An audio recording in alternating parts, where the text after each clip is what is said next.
안녕하십니까. 저는 인천시 주안동에 있는 인천영락교회를 섬기는 한은택 목사입니다. 얼마 전에 기사를 봤는데요. 요즘 젊은 MZ 세대들 직장인들 중에서 가장 커다란 스트레스가 뭐가 있는가 설문조사를 봤는데요.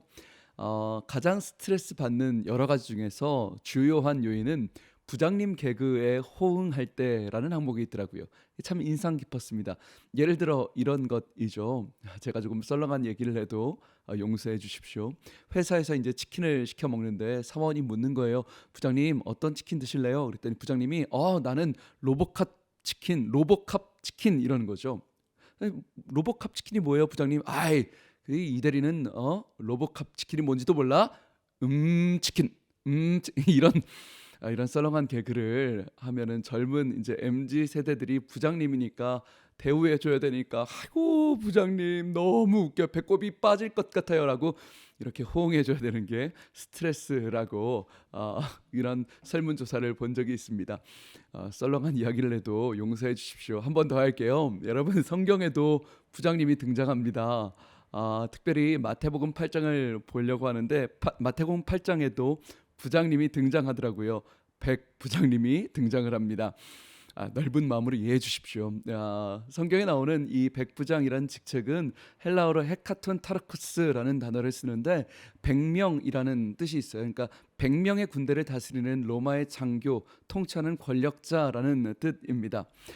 그런데 이 마태복음 8장에 보면 이 장교가 예수님을 찾아오는 상황이 나타납니다.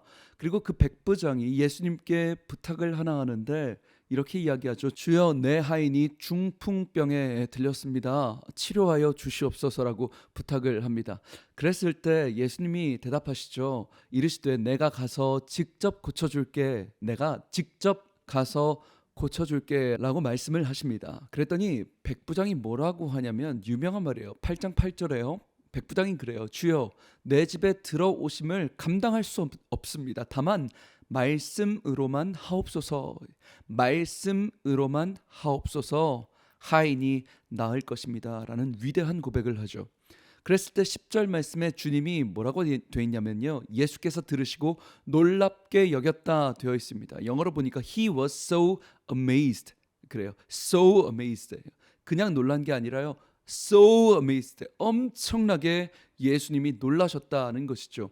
여러분, 성경을 보시면요, 예수님이 놀라셨다라는 표현이 나오는데 이것도 참 놀라운 표현인 것 같습니다. 하나님의 아들이 놀라신데요. 근데 보통은 예수님이요, 믿음이 없는 것을 보시고 놀라십니다. 마가복음 6장에서도 보시면요, 주님이 그들의 믿지 아니함을 인하여 기이히 여기셨다 되어 있습니다.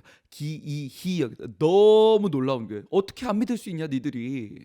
마태복음 8장에서도요, 제자들에게 예수님 말씀하시죠. 얘들아, 어찌하여 너희가 두려워하느냐. 지금 네 옆에 내가 있는데, 예수님이 함께 하고 있는데 어떻게 니들이 놀랄 수 있냐라고 주님이 오히려 놀라시는 거예요. 깜짝 놀라시는 것이죠. 근데 여러분, 이 백부장의 경우는 완전히 반대 상황이었다는 것이죠. 백부장은 이방인이고 또 그렇다고 하나님을 이렇게 섬기는 신앙인도 아니었는 이방 사람인데도 믿음이 너무 좋았던 거예요. 엄청나게 좋았어요. 그래서 예수님이 so amazed 했다는 거예요. 너가 어떻게 이렇게 믿음이 좋을 수 있냐라고 예수님이 놀라신다는 것이죠. 여러분, 예수님이요, 두 가지 방식으로 놀라시는 것 아십니까? 믿음이 너무 없어서도 놀라시고요, 믿음이 너무 좋아서 놀라세요. 예수님이요, 아니 아들아, 어찌하여 아직도 두려워하느냐. 딸아, 네가 어찌하여 아직도 무서워하느냐. 내가 지금까지 너를 인도했고 너를 지켜줬고 셀 수 없는 위협 속에서 지금까지 너를 내가 지켜줬는데 어찌하여 네가 무서워하느냐라고 주님이 놀라실 때도 있고요. 반대로 예수 믿은 지 얼마 안 되고 가정에서 혼자 예수를 믿고 혼자 1대째 신앙 얼마 되지 않았는데도요, 주님이 그 믿음을 보시고 놀라시는 경우도 있다는 거예요. 아니, 네가 어떻게 이렇게 나를 사랑할 수 있니? 네가 어떻게 이렇게 나를 의지할 수 있니? 네가 어떻게 나를 이렇게 끝까지 신뢰할 수, 너의 믿음이 어떻게 이렇게 순수할 수 있니?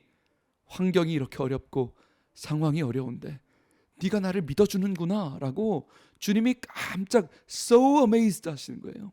여러분, 우리가 이왕 주님을 놀래킬 거면 주님을 믿어드려서 놀래킬 수 있었으면 좋겠습니다. 마틴 루터 종교 개혁자가요, 유명한 일화가 있습니다. 루터가 종교 개혁을 하다가 워낙 핍박과 반대가 극심하니까 지친 것, 번아웃이 온 것이죠. 이제 나 목회 안 하겠다고, 목사 이 개혁 안 하겠다고 한숨 푹 쉬면서 그냥 집에 아무것도 못하고 있었던 때가 있었답니다. 근데 갑자기 루터의 부인 그 사모님이요, 까만색 장례식장 상복을 입고 루터 앞에 나타났답니다. 그래서 루터가 깜짝 놀랐죠. 아니 대체 누가 죽었냐고, 웬 상복이냐고. 그랬더니 사모님께서 하나님이 죽으셨습니다 라고 하더랍니다. 하나님이 죽으셨어요. 루터가 깜짝 놀랐어요. 아니 당신 어떻게 그렇게 불경스럽게 말을 하냐고. 살아계신 하나님이 돌아가셨다니 어떤 신성모독을 하느냐 막 그랬더니 이 사모님이 루터 목사님을 보시면서 그랬대요. 지금 당신이 널브러져 있는 게 하나님이 돌아가신 것처럼 행동하고 있지 않습니까? 하나님이 살아계심을 믿는 사람이 왜 그렇게 낭망하십니까? 하나님의 사명을 받은 당신이 왜 그렇게 절망하십니까? 왜 세상이 끝난 것처럼 좌절하십니까? 당신이 그랬지 않습니까? 오직 의인은 믿음으로 말미암아 산다고 로마서 말씀으로 당신 설교하지 않았습니까? 내 주는 강한 성이요 방패와 진리 되신다고 루터 당신이 찬송가로 썼지 않습니까? 그런데 지금 당신이 믿는 살아계신 하나님은 어디 계십니까? 라고 질문했다고 하죠. 그래서 루터 목사님이 깜짝 놀라서 다시 한번 용기를 얻고 종교개혁을 끝까지 마무리할 수 있었다라는 그런 예화가 있습니다. 사랑하는 방송가족 여러분, 믿음을 지키기 참 어려운 때입니다. 영적으로 혼탁하고 무섭고 상황과 경제적인 환경과 여러 가지 짓눌림 가운데 있습니다. 그런데 여러분, 우리 하나님은 여전히 살아계시고 여전히 응답하시며 끝까지 포기하지 않는 아빠 아버지 되시는 줄 믿습니다. 그 하나님을 믿고 승리하는 한 주 되시길 주님의 이름으로 축복합니다. 지금까지 저는 인천시 주안동에 있는 예배에 목숨 거는 교회 인천영락교회 한은택 목사였습니다. 감사합니다.